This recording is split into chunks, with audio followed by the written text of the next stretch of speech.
The monkey इस film का मुख्य किरदार एक खिलौने वाला बंदर है जो जब भी ढोल नगाड़े बजाता है किसी एक की मौत हो जाती है। फिल्म के किरदार अलग अलग अजीबोगरीब तरीकों से मरते हैं। फिल्म की कहानी में पुलिस अफसर एक खिलौने वाला बंदर लेकर आता है। दुकानदार कुछ समझ ही नहीं पाता कि क्या हो रहा है। तभी दुकानदार की नजर उस बंदर पर पड़ती है, जिसे देखकर वो मंत्रमुग्ध हो जाता है। मार्क उसे चेतावनी देता है, इस बंदर के बहकावे में मत आना। ये कोई आम बंदर नहीं है, ये एक शैतानी बंदर है। इसने बहुत लोगों को मारा है। अगर ये ढोल बजाना शुरू करता है, समझ लो हम में से कोई एक मरेगा। पर उसकी बात पूरी भी नहीं होती और बंदर किसी आवाज से आकर्षित होकर ढोल बजाने लगता है। मार्क डर के मारे पीछे हटता है। जैसे ही बंदर रुकता है, एक चूहा रस्सी को कुतर देता है। दुकानदार को लगता है पुलिस वाला मजाक कर रहा है, लेकिन चूहे के रस्सी काटने से एक चेन रिएक्शन शुरू हो जाता है, जिससे मार्क तो बाल बाल बच जाता है, लेकिन दुकानदार के पेट में एक तीर आर पार हो जाता है। दुकानदार कुछ समझ भी नहीं पाता और बिना किसी शिकन के मर जाता है। फिर मार्क उस बंदर को आग से जला देता है। मार्क के दोनों बेटे अब बड़े हो चुके थे।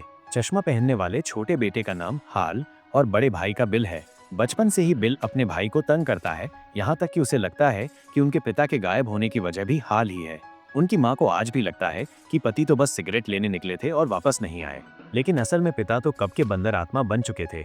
माँ को अब भी उम्मीद है कि वो एक दिन लौटेंगे, इसलिए उन्होंने उनके पुराने कपड़े और सामान अब तक संभाल कर रखे थे। एक दिन दोनों भाई उत्सुकता से नीला डिब्बा खोलते हैं और उसमें से वही खतरनाक खिलौने वाला बंदर निकालता है। हार्ल अपने भाई को रोकना चाहता है कि बंदर के साथ कुछ न करे, लेकिन बिल कहाँ मानता है। वो तुरंत चाबी घुमा देता है। फिर बंदर अपना हाथ ऊपर उठाता है और ढोल बजाने लगता है। दोनों भाई हैरान हो जाते हैं, लेकिन जब कुछ नहीं होता तो बड़े भाई को लगता है ये बस एक बेकार खिलौना है। वो बिना सोचे समझे बंदर को छोटे भाई की तरफ फेंक देता है। अगले दिन देखभाल करने वाली महिला दोनों भाइयों को बाहर घुमाने ले जाती है। जैसे ही छोटा भाई हाल कार का दरवाजा खोलता है, वो देखता है कि वही बंदर कार की सीट पर बैठा है। उसे लगता है कि फिर से उसके भाई ने शरारत की है। तीनों एक रेस्टोरेंट में खाना खाने पहुंचते हैं। वहां एक कुक अपने करतब दिखा रहा होता है, यहाँ तक कि जब वो फ्राइड राइस बना रहा होता है तब भी उसके अंदाज में प्यार झलक रहा होता है। नैनी हंस हंस कर पागल हो जाती है, पर पता नहीं कैसे कार की पिछली सीट पर बैठा बंदर सामने की सीट पर आ गया। हाल को अचानक कुछ अजीब सा महसूस होता है। फिर वो डरावनी आवाज बंदर ढोल बजाना शुरू करता है। जैसे ही ढोल की आवाज बंद होती है, कुक चाकू लेकर उठता है और नैनी की गर्दन काट देता है। एक ही झटके में उसका सिर कटकर नीचे गिर जाता है। इस सदमे के बाद घरवाले नैनी के लिए एक अंतिम संस्कार रखते हैं। अब हारल की जिंदगी और भी बदतर हो जाती है। घर में भाई उसे सताता है और स्कूल में लड़कियां उसका मजाक उड़ाती हैं। एक दिन पता नहीं कैसे वही बंदर फिर से हारल के कमरे में आ जाता है। उसे लगता है कि शायद उसकी माँ ने वहां रखा होगा, लेकिन माँ को तो इस बंदर के बारे में कोई जानकारी ही नहीं है। हारल अब सो नहीं पा रहा। उसे लगने लगा था कि बंदर में कोई जादू है, शायद नैनी की मौत भी इसी की वजह से हुई है। उसी समय बड़ा भाई बिल फिर उसे परेशान करने आ जाता है। कहता है, अगले दिन स्कूल में पता नहीं कैसे बंदर हाल की डेस्क के नीचे आ जाता है। एक लड़की उसे देख लेती है और टीचर से शिकायत करती है कि हाल डेस्क के नीचे बंदर से खेल रहा है। अब सब लड़कियां मजाक उड़ाती हैं, तुझे इतना बंदर पसंद है तो ये केले भी ले लो।